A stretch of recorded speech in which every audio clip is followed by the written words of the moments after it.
Bueno, en las dos presentaciones anteriores habíamos visto un poco de definiciones en cuanto a lo que es la genética general que tenemos que saber para entender muchos de los hallazgos del proyecto Genoma Humano y los proyectos relacionados. También vimos un poco de historia, chismes alrededor de todo lo que fue pasando en cuanto al procedimiento, las tecnologías que se usaron, bueno, etc. Vamos a ver ahora hallazgos específicos del genoma humano y cómo impactan en lo que sabemos acerca de la historia de los humanos. Como sabemos, el genoma humano, como el de cualquier otro organismo eucariota, está formado por cromosomas. Los cromosomas son largas secuencias continuas de ADN que pueden organizarse espacialmente con la ayuda de proteínas, tanto histónicas como no histónicas. En esta imagen vemos los autosomas del 1 al 22, uno de cada uno, y los dos sexuales, en su forma ultracondensada. Solo están así cuando están alineados en el ecuador de la célula en metafase, ya sea en mitosis o en la meiosis. La disposición de los cromosomas de esta manera se denomina cariotipo y se obtiene de imágenes de microscopía de células en mitosis. Así que veríamos 2 de cada autosoma, no como en esta imagen que la hicieron así simplemente para simplificar. Los autosomas se enumeran en orden decreciente en tamaño, aunque con técnicas más precisas pudo verse que el cromosoma 22 es algo más grande que el cromosoma 21, pero se dejó así por tradición. Imaginen que esto es de más o menos mediados del siglo pasado. El último par, el 23, son los cromosomas sexuales, ya que determinan el sexo, XX en hembras y XY en machos, como en el resto de los mamíferos. Observando el cariotipo pueden diagnosticarse anomalías cromosómicas numéricas, llamadas aneuploidías, como un cromosoma extra o un cromosoma faltante, pero también pueden observarse diferencias entre las bandas de coloración en los brazos cromosómicos, con tinción. Esto permite detectar también de lesiones, duplicaciones o traslocaciones. Los cromosomas fueron mapeados con diferentes secuencias denominadas tag, como se ve en esta figura, en la que está representado el cromosoma X. Esto ayuda a la detección de cambios, sobre todo si hay antecedentes en una familia. Los genes codificantes de proteínas no se distribuyen uniformemente en los 24 cromosomas, como podríamos llegar a suponer. Hay grupos ricos en genes separados por desiertos con pocos. Estas áreas poco densas en genes se ven en los cromosomas como más afines a la tinción, o sea que son más oscuritos. Los cromosomas más densos en cuanto a genes codificadores de proteínas son primero el 19, luego el 17 y después el 22. El 13 y sobre todo el cromosoma Y de los varones presentan la menor densidad genética. Esto se notó hace tiempo cuando fue secuenciado el primer cromosoma, el 21, que tiene mucho menos genes de lo esperado, un gen cada 80 o 100 kilopares de bases. También se encontraron varias secuencias codificantes o no, que fueron duplicaciones antiguas, a veces funcionales o pseudogenizadas. Esto es en relación a la filogenia, a comparar con otras especies. Luego de esta introducción cromosómica, pasemos a las características generales del genoma humano. El tamaño del genoma. El genoma humano tiene 3.200 millones de pares de bases, es decir, 3.200 megabases. Los genes se encuentran dispersos entre esta enorme cantidad, repartidos entre los 23 pares de cromosomas. Solamente codifica para proteínas el 1% del genoma. Tenemos 19.871 genes descriptos que codifican proteínas, pero es difícil diferenciarlos dado el solapamiento total o parcial de algunos, el splicing alternativo, la presencia de genes dentro de los intrones y un montón de cosas que habíamos contado antes. Hay islas de alto porcentaje de citosina y guanina que tienen mayor probabilidad de ser metiladas. Hay genes de copia única y genes repetidos miles de veces como los de las histonas. Aproximadamente el 5% del genoma humano se ha conservado evolutivamente en los últimos 200 millones de años. Esto es más o menos cuando nos separamos como mamíferos de otros vertebrados. Esto puede parecer poco, 5%, pero incluye la gran mayoría de los genes y secuencias reguladoras. O sea que los mamíferos somos muy parecidos entre nosotros. Sin embargo, los genes y las secuencias reguladoras actualmente conocidas suponen solo el 2% del genoma. lo que sugiere que la mayor parte de la secuencia genómica con gran importancia funcional es desconocida. Un porcentaje importante de los genes humanos presenta un alto grado de conservación evolutiva. Acá vemos un árbol filogenético en donde están los grupos más semejantes. Acá están los lemúridos. Más arriba están los monos, que se diferencian en platirrinos y catarrinos, o monos del viejo mundo y el nuevo mundo. Y bueno, después acá en los monos del viejo mundo vamos a encontrar a nosotros. Bueno, acá puse la imagen de manera paisada, si se puede ver, pero está el grupo, entre los catarrinos están el grupo de los simios, que son los que perdieron la cola.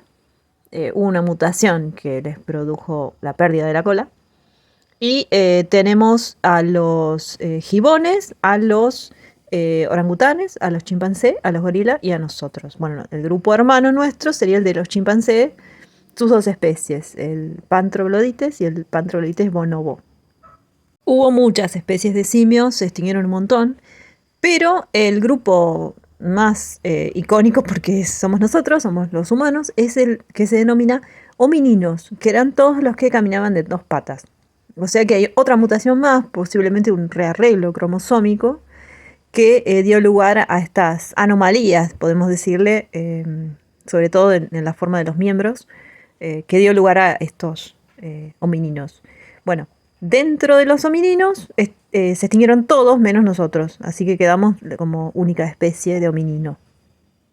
Esta imagen, aunque no tiene dibujitos, está buena, porque se ven de la ramita de los catarrinos, los monos de viejo mundo, se separan los gibones, el grupo de los orangutanes y el resto, después el grupo de los gorilas y el resto, con 8 millones de años atrás, después los chimpancés y el resto, con 6-7 millones de años atrás más o menos, y después el grupo de nosotros, los homininos, que acá comprende las especies del género Homo, los australopitecinos y el resto que se extinguió. La similitud entre el genoma humano y el de chimpancé, Pantroglodites, es del 98,77%. En promedio, una proteína humana se diferencia de su ortóloga de chimpancé en tan solo 2 aminoácidos, y casi un tercio de los genes tiene la misma secuencia. Una diferencia importante entre los dos genomas es el cromosoma 2 humano, que es el producto de una fusión entre los cromosomas 12 y 13 del chimpancé. Esto se cree que pasó en los homininos, porque el resto de los simios tienen entonces un cromosoma extra, tienen 48 cromosomas. Otra conclusión de la comparación del genoma de distintos primates es la notable pérdida de genes de receptores olfativos que se ha producido paralelamente al desarrollo de la visión en color, tricrómica, durante la evolución de los primates. Igual esto es mucho más atrás en la rama evolutiva de los primates. Veamos este núcleo de célula eucariota y pensemos cómo está el ADN acá. El núcleo, donde se encuentra una alta concentración de ácidos nucleicos y proteínas, tiene áreas más claras y otras más oscuras con tinción. De las 3.200 megabases, 2.950 corresponden a eucromatina, que es clara, y unas 250 megabases a heterocromatina, que es oscura. Esto tiene que ver con el grado de empaquetamiento del ADN. A la derecha, arriba, se ve un dibujo que representa histonas con ADN enrollado. Las banderitas indican factores adheridos. Pueden ser factores de transcripción que actúan como señalizadores. En verde se indica el que puede estar activo, es decir, el que puede adherirse la ADN polimerasa al ADN. Abajo se ve que está empaquetado y además metilado. Los grupos metilos son silenciadores del ADN en todo el árbol de la vida. El estado del material genético depende del estado de la célula de diferenciación, o sea, en qué estado se encuentra, si se encuentra en división, si se encuentra en un tejido o en otro, y el grado de estrés celular, por ejemplo, también. Y, por supuesto, depende del microambiente que rodea la célula. Y acá estamos hablando tanto de un unicelular que está en un ambiente externo o un tejido que está en un microambiente, no sé, depende, sea alrededor de otras células o alrededor de un tejido conectivo. Ay, disculpen los densos de los ladridos atrás mío, parece que hay un drama perruno. Pero bueno, espero que no se escuche tan fuerte. Ahora pensemos que de la longitud total del ADN, solo 1,5% son exones codificantes de proteínas. Un 70% del ADN es extragénico y el otro 30% son secuencias relacionadas con genes. Del total de ADN extragénico, otro 70% corresponde a repeticiones dispersas. A su vez, del total del ADN relacionado con genes, se estima que el 95% corresponde a ADN no codificante, que pueden ser pseudogenes, fragmentos de genes, intrones o secuencias UTR, entre otros. UTR viene de Untranslated Regions, es decir, regiones que se transcriben pero que no se traducen, por lo que se supone que el ARN debe tener una función interna dentro del núcleo, podría ser regulatoria. En el genoma humano existen más de 280.000 elementos reguladores detectados, aproximadamente un total de 7 megabases de secuencia. Estas regiones reguladoras se conservan en elementos no exónicos y fueron nombradas como CINE, LINE, LTR, etc. Ahora vamos a ver qué significa esto. Se sabe que al menos entre un 11 y un 20% de estas secuencias reguladoras de genes que están conservadas entre especies provienen de elementos móviles. Veamos ahora este esquemita de un núcleo que tiene distintos colores. Podemos ver que existen territorios cromosómicos que pintaron de distintos colores acá, en donde la madeja de ADN está parcialmente desplegada, en parte plegada y en otra atada a la carioteca en sectores. Este patrón es diferente en los distintos tejidos o estados temporales celulares. Podemos imaginar el cromosoma activo o desactivo en partes. Entonces, al verlo así, podemos imaginar qué parte del largo del ADN que no se transcriben está cumpliendo funciones de enganche, no solo a las histonas, sino también a proteínas que pueden estar intercediendo en esta compleja organización. En un primer momento se consideró que teníamos mucho ADN basura, pero según el proyecto ENCODE, la mayor parte del genoma, ellos dicen más o menos un 80%, de lo que no es codificante tiene alguna función.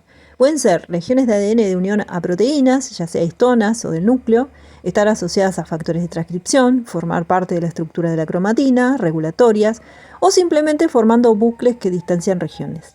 A veces, el sector del ADN que codifica factores está más o menos cerca, río arriba o río abajo, y se forma un microambiente que facilita la adhesión a su lugar de unión. Veamos la siguiente figura. Acá dibujaron con más detalle qué hay dentro de los territorios cromosómicos. Ahora se sabe que no existe una distancia máxima definida entre el sitio de unión de un factor de transcripción y las regiones que éste puede controlar, ya que esto depende en gran medida de la organización tridimensional de la cromatina. Los dominios de la cromatina abierta se organizan en bucles de varios cientos de miles de pares de bases de longitud, separados por regiones aislantes. Los bucles de cromatina suelen contener múltiples genes que están regulados de forma común por una región potenciadora distal especial, denominada región de control del locus o superenhancer. Enhancer quiere decir potenciador. La cromatina altamente condensada se limita a un compartimiento específico. Las proteínas modificadoras de la cromatina que contribuyen a su condensación suelen encontrarse en el compartimento interno de los territorios cromosómicos.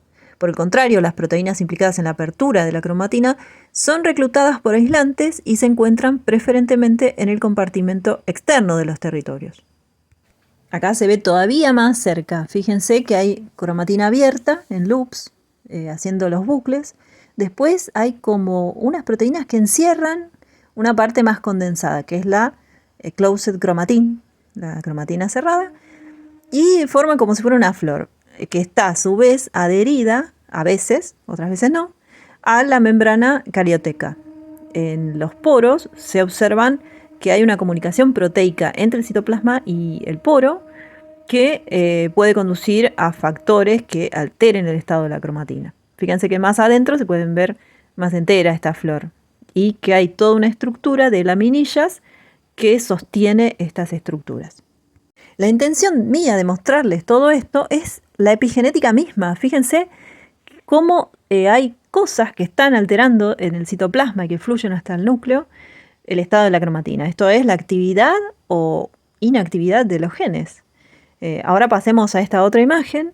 en la que colorearon los diferentes elementos. Ahora se sabe que la modificación de la cromatina se asocia con características de posición relativa en el núcleo. Así, las modificaciones de las histonas tienen que ver con la posición dentro del núcleo. Las modificaciones de la cromatina, generalmente asociadas con la transcripción activa, nucleosomas verdes acá, se encuentran a menudo en el centro del núcleo. La cromatina con modificaciones generalmente represivas, acá se dibujaron con nucleosomas naranjas, se asocia con el núcleo esqueleto. Las regiones con modificaciones activas, nucleosomas azules, pueden participar en las fábricas de transcripción, o sea que acá entra la polimerasa 2, que acá la pintaron de morado en el centro. Por último, los nucleosomas coloreados en rojo oscuro pueden ser componentes de los corpúsculos de Polycomb, amarillo rodeado de rojo. Los corpúsculos de Polycomb, o cuerpos, son complejos nucleares que agrupan proteínas específicas y silencian genes mediante la represión epigenética de la cromatina. Son esenciales para mantener la identidad celular y durante la diferenciación en el desarrollo embrionario, al silenciar genes Hox mediante la metilación de un tipo específico de histona. Esto es interesante porque los genes del desarrollo activaron importantes cascadas que terminan en la diferenciación de órganos y tejidos, pero después podrían no jugar ningún papel en el resto de la vida. O sea, es como que se jubilaran. Volviendo al contenido del genoma, tenemos por un lado los genes y secuencias asociadas a genes que podemos mencionar por su importancia evolutiva. Entre los genes vemos elementos ultraconservados. Se pueden identificar regiones con alto grado de coincidencia entre especies, muchas correspondientes a secuencias codificantes o no codificantes también, pero de gran importancia funcional, dado que han estado sometidas a presiones selectivas. Por ejemplo, la divergencia evolutiva entre el ratón y el ser humano ocurrió entre 70 a 90 millones de años atrás, y muchos de sus genes son prácticamente idénticos, sobre todo aquellos implicados en la regulación de la transcripción, el desarrollo embrionario o los relacionados con el procesamiento del ARN. En la actualidad se han encontrado unos 500 segmentos de un tamaño mayor a 200 pares de bases totalmente conservados, 100% de coincidencia, entre los genomas de humano, ratón y rata, y casi totalmente conservados en el perro y el pollo. El perro 99% y el pollo 95%. También están los genes adquiridos por transferencia horizontal. Al parecer, 145 genes hasta ahora encontrados en el genoma humano fueron adquiridos de otros organismos como bacterias, hongos, protistas. Posiblemente hayan sido organismos que coexistieron con el ser humano, mutuaristas de algún tipo o probablemente patógenos. También están los pseudogenes, que son aproximadamente 19.000. Son versiones completas o parciales de genes que fueron activos en el pasado, más o menos mutados, ya que no están sometidos a presiones selectivas al no desempeñar ninguna función. Podemos verlo en una tablita, si quieren. Del ADN intergénico, buena parte son elementos repetitivos, clasificables como repeticiones en tándem o repeticiones dispersas. Gran parte del ADN intergénico puede ser un artefacto evolutivo sin una función determinada en el genoma actual. Algunas de estas regiones constituyen genes precursores para la síntesis de microRNA, regulador, o tener alguna función desconocida. Las futuras investigaciones lo dirán o no. En cuanto al ADN repetido en tándem, son repeticiones que se ordenan de manera consecutiva, de modo que secuencias idénticas o casi idénticas se disponen una detrás de la otra. Pueden ser, según el largo y el modo de repetición, satélites, minisatélites, microsatélites. Este nombre vino de las centrifugaciones que se estudiaban en el pasado y no se tenía idea de qué se estaba clasificando. Pero caían según la densidad en distintas regiones del centrifugado. En los problemas vamos a ver minisatélites BNTR, que son marcadores muy utilizados en genética forense, ya que permiten establecer una huella genética característica de cada individuo y se obtienen mediante Southern. En cuanto al ADN repetido disperso, que constituye el 45% del genoma humano, los elementos cuantitativamente más importantes son los lines, elementos nucleares dispersos largos, y cines, elementos nucleares dispersos cortos, según el tamaño de la unidad repetida. Estas secuencias tienen la potencialidad de autopropagarse al transcribirse por medio de un ARN mensajero intermediario, retrotranscribirse e insertarse en otro punto del genoma, o sea que pueden ser mutagénicos. Algunos cines específicos se denominan ALU, comprenden el 10% del genoma y son característicos exclusivos de los primates.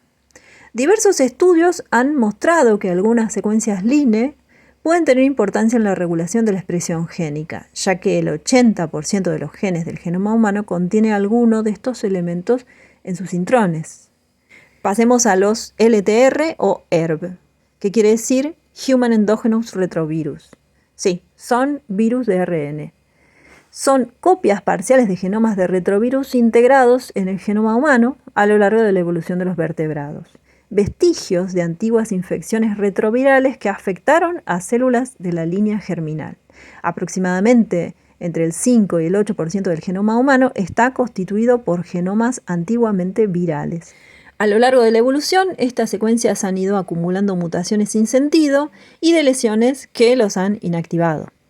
La mayoría de las secuencias ERV tienen millones de años de antigüedad, pero al menos una familia de las ERVs, la HML2, se integró en algún punto de la historia evolutiva entre humanos y chimpancés.